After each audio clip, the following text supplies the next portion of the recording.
Summary of Young Goodman Brown by Nathaniel Hawthorne. A newlywed man named Goodman Brown walks out of his home in Salem, Massachusetts, just as the sun is setting, and he gives his wife, Faith, a warm kiss before leaving.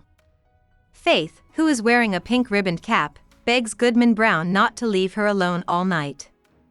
If he leaves her alone at night, she's afraid she'll have bad dreams. After Faith gives Goodman Brown her blessing, he leaves on the street. Goodman Brown says that his trip has to happen that night. As he walks away, he takes one last look back and sees Faith watching him. He feels like she might have figured out his plans for the night through a dream.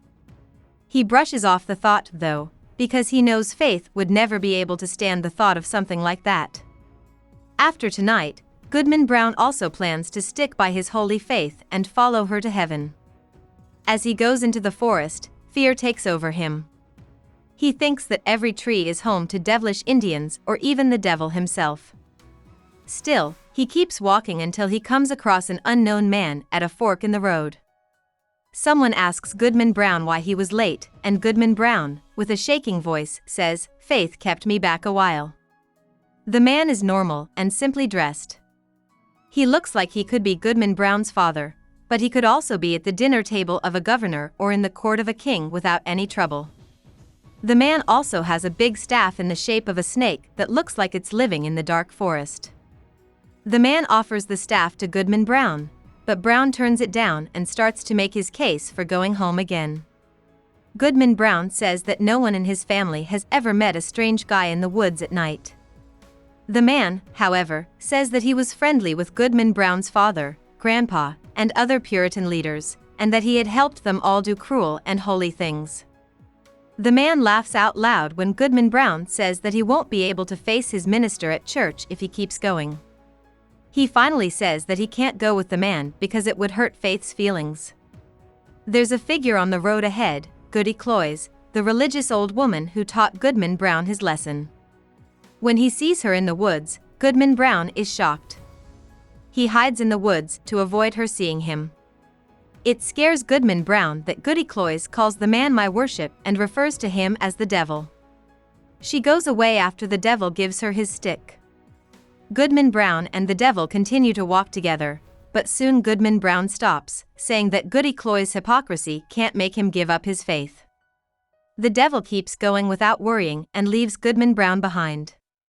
At that very moment, Goodman Brown hears horses coming and hides once more. He knows that the riders are the pastor and Deacon Goodman. The two men talk excitedly about the meeting that night, pointing out that there will be some Indians who know a lot about demons and a young woman who will be initiated. When Goodman Brown raises his hands to pray, he hears voices calling out from above. One of the voices sounds like Faith's. Brown calls out to Faith, but all he hears is laughter. Faith's pink ribbon falls from the sky and lands on a branch of a tree. Goodman Brown screams, "My faith is gone," because he has given up all hope that there is good in the world. He yells, swears, and laughs as he runs through the bush calling for the devil. Soon, he's near an area with a rock used as a bench. A huge group of people from the town, criminals, and Indian monks are gathered there. He feels hopeful though, because he can't see Faith. Someone or something shows up at the platform, and a voice tells the new believers to come forward. As Goodman Brown comes out of the bush, a woman in a veil leads her to the rock. The figure tells them that the whole world is one stain of guilt and full of sinners. They promise to tell them all the dark secrets of their town, like about murders and seductions. When Goodman Brown sees the woman, he knows it's Faith. As the figure gets ready to bathe them in a pool of red liquid in a hole in the stone's top, Goodman Brown screams for Faith to fight back. After being with other people all night, Goodman Brown finds himself alone in the forest. He stumbles into Salem that morning but doesn't want the minister to bless him. Instead, he grabs a child from Goody Cloyes while she's teaching her the catechism. Faith, wearing her pink ribbons, runs up to him with joy and almost kisses him on the street, but he just looks at her straight in the eyes and goes away without saying anything.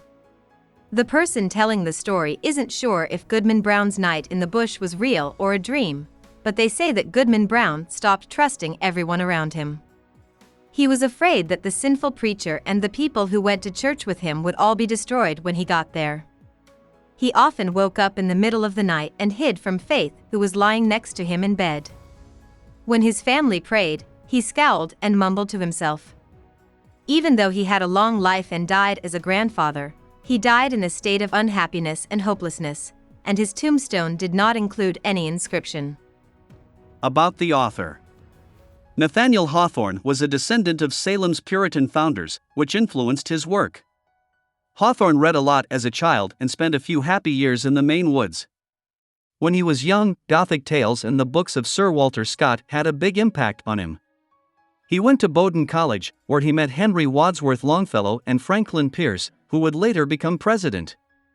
As a young man, Hawthorne worked as an editor for a magazine and in the Boston Custom House. Around the same time, he also started putting out short stories.